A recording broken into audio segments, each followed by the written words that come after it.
what I want to talk about today is the most important sale that you could possibly make and is the make or break difference point as it relates to your success or lack thereof in sales.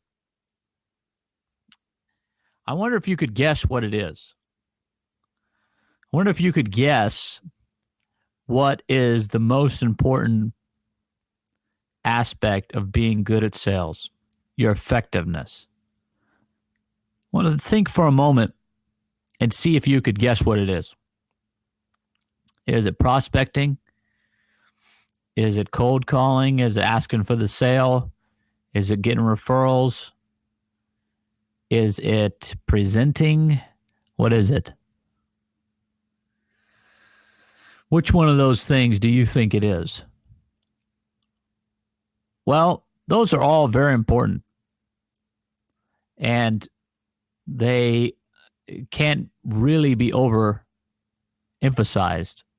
Those are the bread and butter of sales. But what's perhaps even more important than those things comes before it.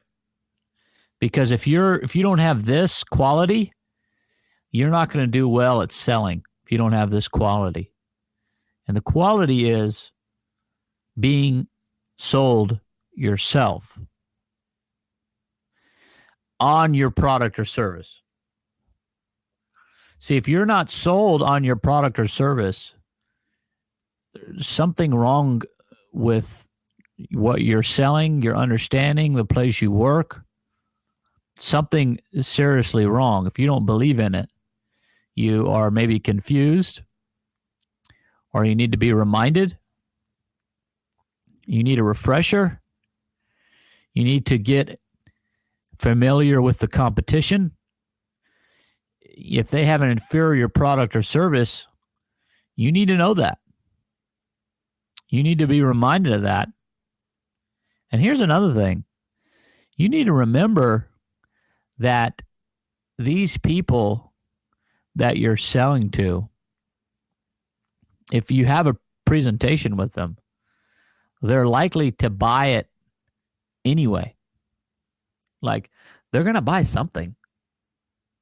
Why not you? So think about it like this. They're already going to buy, let's call it a car. Let's say you sell the best car in your price point on the market. They're already going to buy a car. They're shopping for a car. They want a car. They just haven't decided on what car it is. They're going to get approved for a loan. That's all good. It's going to happen. And the ability that you have to convey the fact that you really feel objectively that you have the best car in the market, your ability to convey that will stem from that belief. Now, it is true that I've seen a lot of people be really enthusiastic and actually not good at sales. Listen to a lot of people's presentations where they just talk and talk and talk and talk and talk and talk and talk and talk and talk and talk and talk and talk. And they don't make many sales. And I've often wondered if they really do believe in their product or service, even though they act like they do. They act like they're really passionate about it, but you got to wonder why they don't ever ask for the order or why they are so sheepish about closing. Makes you wonder if they really do believe in what they're selling to the highest magnitude. So you say, yeah, maybe they believe in it, but they don't believe in their price point. Well, that's the same as not believing in it, isn't it? Like, you don't believe that it's worth this amount. So if you're selling this car for $20,000, but you really think that it's overpriced and that the other people, maybe they're selling a car that's $16,000, and you know yours is better, but you really don't feel like it's worth $20,000. Maybe you think it's worth $18,000, but the price is $20,000. Well, you really don't believe in it. You got to find out, why is it 18? Why is it 18?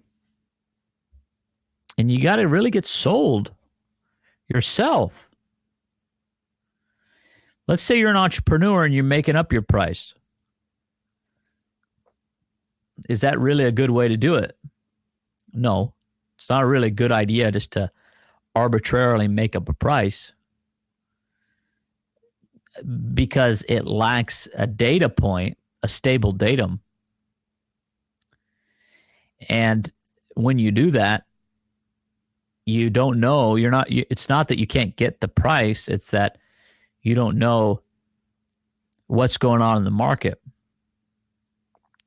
which is good to know. It's irrelevant in some ways. Why? Well, take, for instance, real estate. How do realtors price a property? What's the answer? Say it out loud. How do realtors determine the price of a home? Comps, comparables.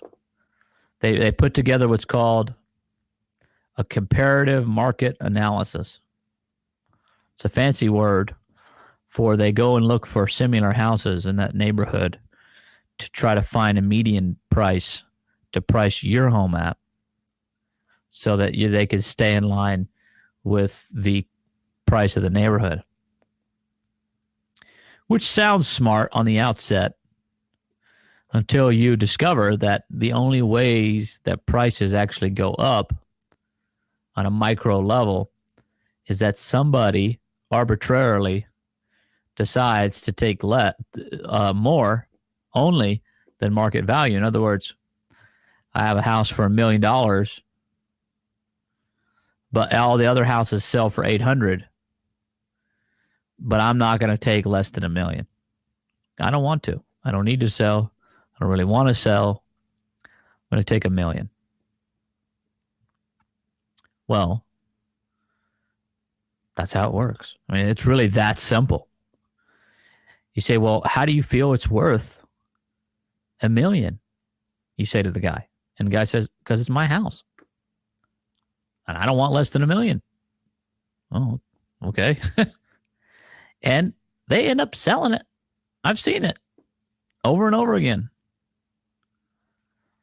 One time I sold a house for $1 million, and the other houses in that neighborhood were only comping out like at 700. And the guy who owned it, he didn't want to sell it for anything less than that because he didn't need to. He's an old retired guy, and he didn't need to. And he said, well, I'm an old guy now, and I'm retired, and this house is a bit too big, and it's a lot of work, yada, yada, yada. So I think I need to downsize, and I'm not in a hurry, though. Okay. So I sold the house just because he didn't want to take less. Now, who did I sell it to? Well, I sold it to a family in Scotland who just wanted a vacation house. He wasn't looking at it as an investment. It was just $1 million, vacation house in Florida. And he didn't care that he overpaid a bit. He liked that house. He never even saw the house, by the way. The guy who bought it, he never saw it. He just saw a video of it on a cell phone, and he bought it. So he just, wrote a check for $1 million and had a house in Florida. Well, what's that tell you? Well, it tells you that prices are all made up. What did that do to the values of the homes in the neighborhood? it made it go up, right? Because now they had new comps. So all the sheep, they all got a benefit from a leader. The old guy who just didn't want to sell. Yeah, I'll take the money, and big payday or whatever, and go to a smaller place. That's how it went. It was really that simple. But the experts will tell you that you got to do a CMA. But it's not that it's bad to do a CMA, because it's good to know. In other words, what if he wanted to price it at $2 million? Well, that's out of the ballpark, right? I mean, but I know somebody else might tell you that $200,000 is out of the ballpark. But I know other situations where homes have sold $2-3 million over market price. Just because maybe it was the land or the lot or special feature in the home or the location. It's all very, very subjective. Now, when I said that you shouldn't just make up a price, this is for entrepreneurs. What I meant wasn't that you mean at the end of the day, everybody makes up a price. What I mean is that you need to have some baseline. But the fact that your price is higher than someone else's price doesn't mean anything. If you feel it's worth that. Now, if you don't feel it's worth that, there's two reasons why. If you don't feel your price is worth what you're charging, there's two reasons why. The first reason is you don't believe that much in what you're selling. You don't think it's that good. So you doubt the ontological value of what you're selling. There's not a lot of intrinsic benefit, you feel, at least to justify your price. And then you also feel as though that, if your price were to be shopped or compared, that perhaps it might elicit some insidious response from your prospect.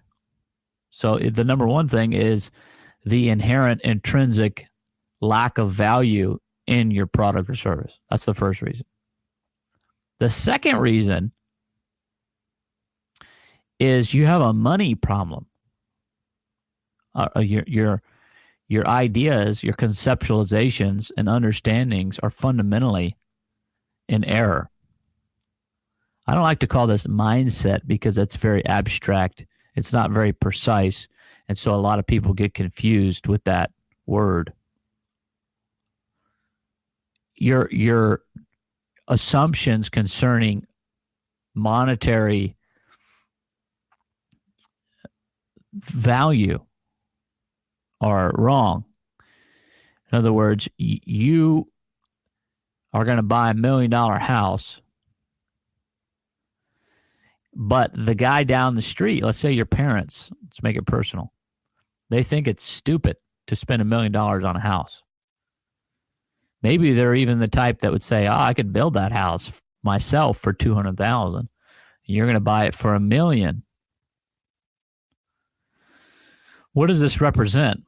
This represents two different value structures concerning money.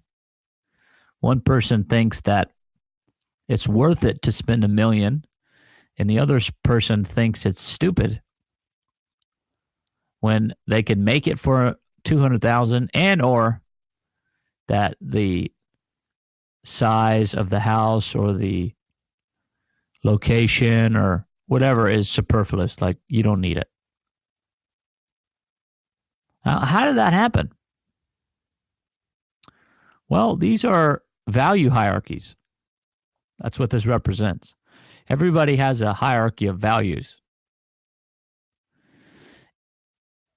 You can't stop it. Just like a simple example is that when you listen to me, you've decided to discriminate on anything else you could be listening to at this moment. So you have a hierarchy of value because you think it's more important for you to listen to this message on sales than you do to watch cartoons. It's more important to you. That's your hierarchy. So when someone has a fundamentally non-useful ideas and notions concerning money, it's because somewhere on their hierarchy, they have money placed at a non-useful location. Let's think about it for a second. Let's dive into that. So we're on the second reason why people have problems with price. And the second reason is the problem with their understanding of money. Well, they think, well, because $1 million is a lot to me, they say, I'm being this person, $1 million is a lot to me, it must be a lot. Well, is that really true? And also, what constitutes a lot of money? Whose definition is it? Why? How did that happen? Just for, example, if you're a billionaire, $1 million is nothing. There's many, many billionaires who make $1 million a day, and Trump is one of them, actually. Trump makes $1 million a day. He's not even in his business anymore. Well, to them, to spend $1 million is not a lot. That's a day's worth of work. Well, how did that happen? Well, you say, well, it's easy. It's what they spend in relation to how much they make. Is that necessary, though? Do you have to think $1 million is a lot? I mean, not a lot if you make $1 billion. No, that's not true either. Because suppose you were a person in government and you had a $5 billion annual budget, but you only made $100,000 a year. Well, isn't this true of a lot of politicians? Somebody in Congress makes only about $150,000, $170,000 a year, but yet they're representatives of states with enormous money budgets. Well, for them to allocate $1 million is not a big deal. It's not a lot. They do contracts all the time. Say they want to build a road. The decision maker, they couldn't personally come up with, $15 million. But in relation to the budget, it's not a lot because they have a $5 billion budget, annual budget. So for them to stroke a check for $15 million is not a big deal. By the way, they do this all the time. The government spends an enormous amount of money on contractors of various and sundry amounts. You might remember one of the government agencies spending millions of dollars on annual trips and parties and nonsense. They got in trouble for it, but that's just some of the gross negligence and malfeasance that goes on in government. Because why? Well, because they're spending other people's money, the taxpayers' money. So to them, it's not a lot of money. Now, they wouldn't do that with their own money. Well, why am I saying this? I'm saying this because I'm trying to show you that money in a hierarchical structure of value is only a lot in relation to what you compare it to. If you compare money that you're charging, the money that you're charging for your personal goods or services, you might have a wrong idea fundamentally of the price. But you might not be your own prospect. You say, what do you mean? I say, well, you might not be the person that would buy that or would need that. In other words, Take, for example, medicines. Some medicines are extraordinarily expensive. And you wouldn't buy that medicine because you don't need it. Let's say it's $2,000 a box of pills or whatever. What do they call those? Cap or can? Pill box? I don't know what I guess you call those. But yeah, I think you know what I mean. Like the stuff that Tylenol comes in. Jar? I can't think of the word right now. Anyway, you have that. It costs you $2,000. Well, let's say you don't have AIDS or HIV or some sort of infection. So it's like, there's no way you'd give anybody $2,000 for that. That's a lot of money because you don't need it. You're not your own prospect. But if you have HIV or some kind of infection or a viral issue or autoimmune disease or thyroid or whatever, you're going to come up with the money and be happy to do it. Now, to you, it's a lot of money. You're not your own customer. You with me? In many cases, you're not your own customer. The pharmaceutical companies are not their own customer. Now, some people say, well, it's stupid to sell something that you don't use. Now, that's ignorant. Because for that reason I just told you, should only people who have HIV sell HIV medication? No, they can't even do that. Or people who need penicillin, who are sick, running with fevers, are they the ones who should sell it or make it? I don't think so. It doesn't even make sense. But what it should be is something you believe in. Now, if you don't need penicillin, that's great. You wouldn't sell it to yourself. So the price to you would be a lot because you don't freaking need it. So this is why the hierarchy of money in people's mind for their product or service is off. So let's say you're selling something for fat people. Well, you're not your own customer. Let's say you're thin. Well, by the way, you ought to be thin if you're selling something that's for fat people. But let's say you've always been thin. You've never been fat. You're not your own customer, so it's a lot of money to you. Now, let's make it more complicated. Let's say you were fat, you got yourself skinny, and now you're selling someone to fat people to get them skinny. All right? And so then you still think that your product or service is a lot. Well, now you need to understand someone else's hierarchy of time. Someone may value their time more than you do. So they met you and you told them the price, and they would rather just go ahead and get this over with and not have to go search around the internet and take 15 classes and which one's right or wrong or the accountability. So to them, it's worth it. So you're looking for those people. You're not looking for the people who aren't. You're looking for the people who do value their time at that extent. Are there people like that in the world? Say yes. Yes. Are there more than enough for you to make a lot of money? Say yes. Yes. There are more than enough. Let me tell you something. There's over 7 billion people on this planet. And there's so much money on this planet. It's not even conceivable. And if you think that what you're selling is too much money, it falls in, you have a hierarchy problem fundamentally, or you have a hierarchy problem with the way that you view money,